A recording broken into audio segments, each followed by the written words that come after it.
Welcome back to the Fetal Medicine Forum podcast. I'm your host, and today we're diving into one of the most high-stakes and challenging scenarios in obstetrics and emergency medicine. Joining us is a senior consultant in fetal medicine. Thank you for being here. It's a pleasure. This is a topic that demands a calm, focused, and multidisciplinary approach, and I'm happy to share the clinical perspective. Let's set the context first. When we talk about trauma in pregnancy, what is the scope of the problem? It's a significant global health issue. Trauma, unfortunately, is a major global cause of maternal and fetal morbidity and mortality. It's reported to affect as many as 1 in 14 pregnancies and stands as the leading non-obstetrical cause of maternal fatalities, responsible for 6-7% of all maternal deaths. The mortality rate for pregnant trauma patients is nearly 1.6 times higher than their non-trauma counterparts. Those are stark figures. The core challenge here is that we have two patients, the mother and the fetus. What is the guiding principle for management when both lives are at risk? The guiding principle is definitive and must be held constant. Prioritize maternal stabilization. The best way to save the fetus is to save the mother. If the mother is unstable, placental perfusion is compromised, and fetal demise is almost certain. Maternal hypotension on admission, for instance, is independently associated with an increased risk for fetal demise. Can you elaborate on that physiological link? How quickly does maternal instability translate to fetal distress? Absolutely. In a trauma situation, maternal hypovolemia triggers an autonomic response that can result in vasoconstriction of the uterine vasculature. This shunts blood flow away from the uterus to support the mother's vital organs. The fetus, however, is exquisitely sensitive to even small placental flow changes. Therefore, abnormal fetal heart tracings can often be the first and most critical sign of maternal hypovolemia or occult injury, preceding overt signs of shock in the mother. That brings us to fetal monitoring. Given the sensitivity of the fetus, what is the best evidence-based approach for monitoring after the mother is stabilized?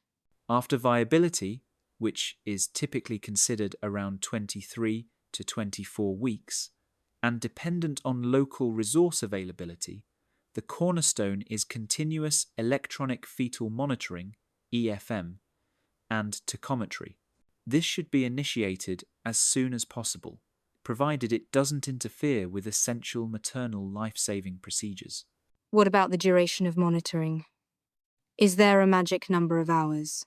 The current major guidelines, like ACOG and SOGC, typically recommend an initial observation period of at least 4 to 6 hours. This period is often sufficient to rule out complications in minor trauma cases, especially if the fetal heart tracing is reassuring and there's no vaginal bleeding or frequent contractions. And when must we extend that monitoring? This is a key clinical trigger.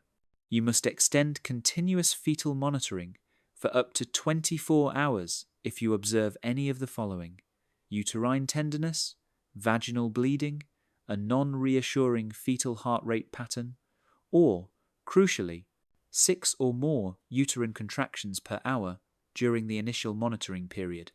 The reason for the extension is that placental abruption, the single most important predictor of an adverse fetal outcome, can manifest hours after the initial injury.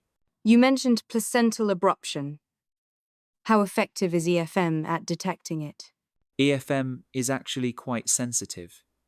Uterine activity monitoring has shown 100% sensitivity for predicting abruption in the first 4 hours after trauma, while an abnormal EFM tracing alone has a modest predictive value for overall outcome.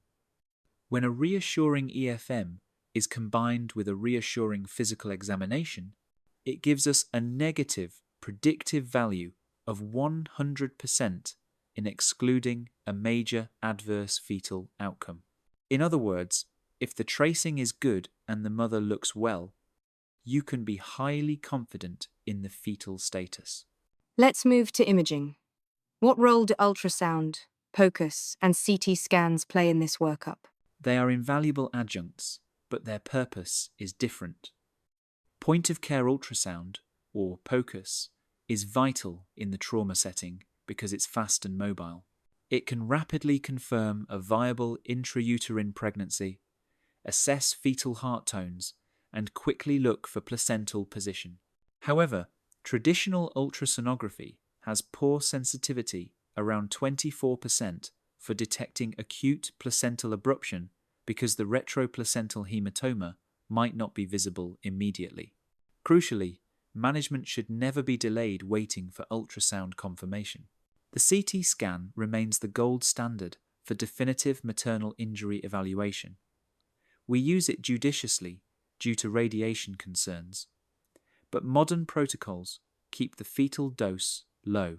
Interestingly, CT can accurately identify placental abruption, especially when strong clinical findings are present, and is often reserved for significant maternal trauma. The Kleihauer-Betke (KB) test is essential for determining the degree of feto-maternal hemorrhage (FMH). Our clinical recommendation is to perform KB testing on all Re-negative pregnant trauma patients after 12 weeks of gestation. The result guides the necessary dose of H immunoglobulin. For H-positive patients, it's generally not recommended for routine use, as it's poorly predictive of adverse outcomes in cases of minor trauma. This has been an incredibly insightful overview, translating complex evidence into a clear clinical roadmap. As we wrap up, what are your final clinical take-home messages for our listeners? I'll leave you with 3 messages. First, maternal stabilization is fetal. Resuscitation always secure the maternal airway, breathing and circulation first. Second, monitoring is mandatory. For any pregnant trauma patient at or beyond viability, EFM for a minimum of 4 to 6 hours is mandatory, and use the 6 contractions per hour rule as your absolute trigger to extend monitoring to a full 24 hours. Third, a multidisciplinary approach is key. Optimal results demand a collaborative team and recognizing that viability thresholds are flexible and dependent on local resources. And what is the focus for future research in this area? We need to improve global data, validate the use of POCUS in pre-hospital and remote settings, and leverage technologies like artificial intelligence to integrate fetal evaluation into trauma scoring systems to enhance care. Truly insightful and well-delivered session. Thank you for sharing your expertise in this important topic. My pleasure. Dear audience, I hope you find this session enriching. Don't forget to scan the barcode to access the full lecture or check the links below.